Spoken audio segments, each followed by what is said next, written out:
शांताकारं भुजंगशयनं पद्मनाभं सुरेशं विश्वाधारं गगनसदृशं मेघवर्णं शुभांगं लक्ष्मीकान्तं कमलनयनं योगिभिर्ध्यानगम्यं वन्दे विष्णु भवभयहरं सर्वलोकैकनाथं यं ब्रह्मा वरुणेन्द्र रुद्रमरुतः अस्तुन्वन्ति देव्यस्त्वे वेदे सांग पदक्रमोपनिषदै गायन्ति यं सामगा ध्यानावस्थित तद्गतेन मनसा पश्यति यं योगिनो यस्यान्तं न विदुषुरासुरगणा देवाय तस्मै नमः। ओम नमो भगवते वासुदेवाय। भाद्रपद शुक्ल पक्ष की एकादशी को परिवर्तनी एकादशी के नाम से जाना जाता है। इस दिन भगवान विष्णु की पूजा करना चाहिए, साथ ही श्रद्धा भाव के साथ व्रत कथा का श्रवण करना चाहिए। इससे भगवान विष्णु प्रसन्न होते हैं और अपने भक्तों की हर मनोकामना पूर्ण करते हैं।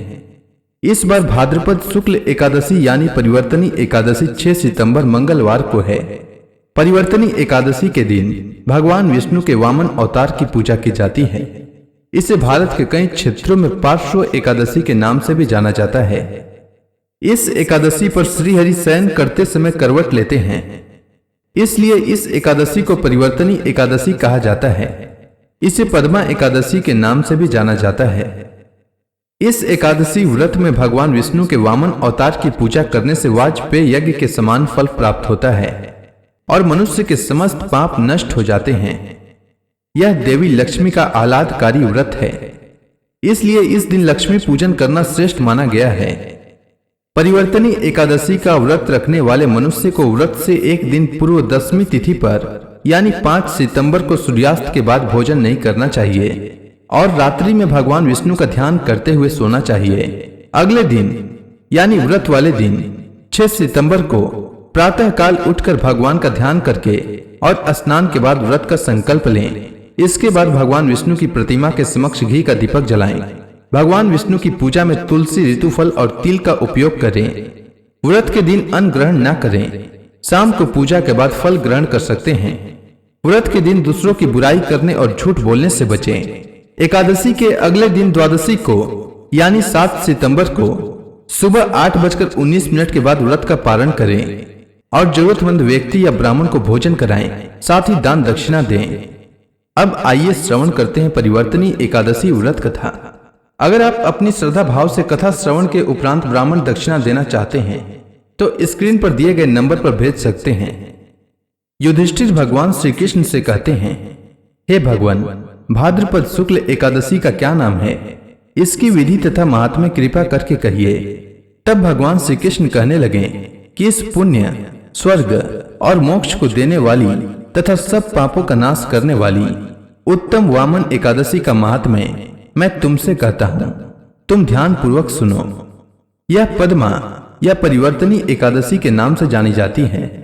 इसका व्रत करने मात्र से वाजपेय यज्ञ का फल मिलता है। पापियों के पाप नाश करने के लिए इससे बढ़कर कोई उपाय नहीं है। जो मनुष्य इस एकादशी के दिन भगवान विष्णु के वामन रूप की पूजा करता है उससे तीनों लोकों की पूजा हो जाती है। अतः मोक्ष की इच्छा करने वाले मनुष्य इस व्रत को अवश्य करें। जो कमल नयन भगवान का कमल से पूजन करते हैं वे अवश्य भगवान के समीप जाते हैं। जिसने भाद्रपद शुक्ल एकादशी को व्रत और पूजन किया उसने ब्रह्मा विष्णु सहित तीनों लोकों का पूजन किया। अतः परिवर्तनी एकादशी का व्रत अवश्य करना चाहिए। इस दिन भगवान करवट लेते हैं, इसलिए इसे परिवर्तनी एकादशी भी कहते हैं। भगवान के वचन सुनकर युधिष्ठिर ने कहा कि हे भगवान, मुझे अति संदेह हो रहा है कि आप किस प्रकार सोते और करवट लेते हैं तथा किस तरह राजा बलि को बांधा और वामन रूप रखकर क्या क्या लीलाएं की। चतुर्मास के व्रत की क्या विधि है तथा आपके शयन करने पर मनुष्य का क्या कर्तव्य है, सो आप मुझे विस्तार से बताइए।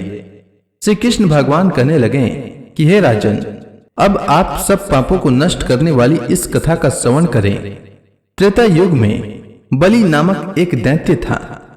वह मेरा परम भक्त था। विविध प्रकार के वेद सूक्तों से मेरा पूजन किया करता था और नित्य ही ब्राह्मणों का पूजन तथा यज्ञ के आयोजन करता था।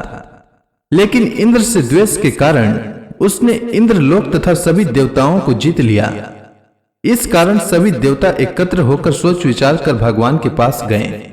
बृहस्पति सहित इंद्र आदि देवता भगवान के निकट जाकर और नतमस्तक होकर वेद मंत्रों द्वारा भगवान का पूजन और स्तुति करने लगे। अतः भगवान ने वामन रूप धारण करके 5वां अवतार लिया और फिर अत्यंत तेजस्वी रूप से राजा बलि को जीत लिया। इतनी वार्ता सुनकर राजा युधिष्ठिर बोले कि हे जनार्दन, आपने वामन रूप धारण करके उस महाबली दैत्य को किस प्रकार जीता? श्री कृष्ण भगवान कहने लगे कि मैंने वामन रूप धरकर बलि से 3 पग भूमि की याचना करते हुए कहा कि ये मुझको 3 लोक के समान है और हे राजन, यह तुमको अवश्य ही देनी होगी।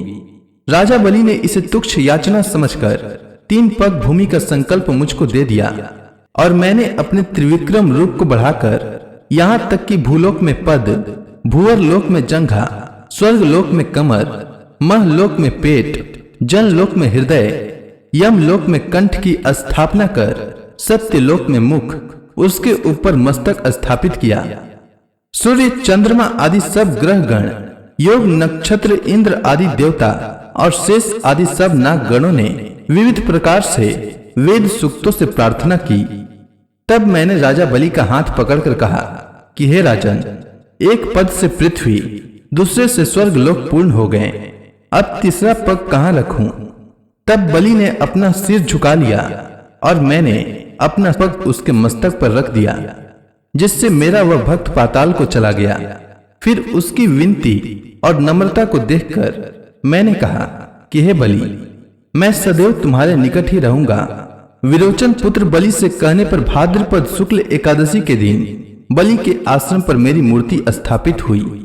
इसी प्रकार दूसरी क्षीर सागर में शेषनाग के पृष्ठ पर हुई। हे राजन, इस एकादशी को भगवान शयन करते हुए करवट लेते हैं, इसलिए तीनों लोकों के स्वामी भगवान विष्णु का उस दिन पूजन करना चाहिए। इस दिन तांबा, चांदी, चावल और दही का दान करना उचित है। रात्रि को जागरण अवश्य करना चाहिए। जो विधि पूर्वक इस एकादशी का व्रत करते हैं वे सब पापों से मुक्त होकर स्वर्ग में जाकर चंद्रमा के समान प्रकाशित होते हैं और यश पाते हैं। जो पाप नाशक इस कथा को पढ़ते या सुनते हैं उनको 1000 अश्वमेध यज्ञ का फल प्राप्त होता है। तो इसी के साथ भाद्रपद शुक्ल पक्ष की एकादशी यानी परिवर्तनी एकादशी की व्रत कथा समाप्त होती है। तो प्रेम से बोलिए भगवान विष्णु की जय, माता लक्ष्मी की जय।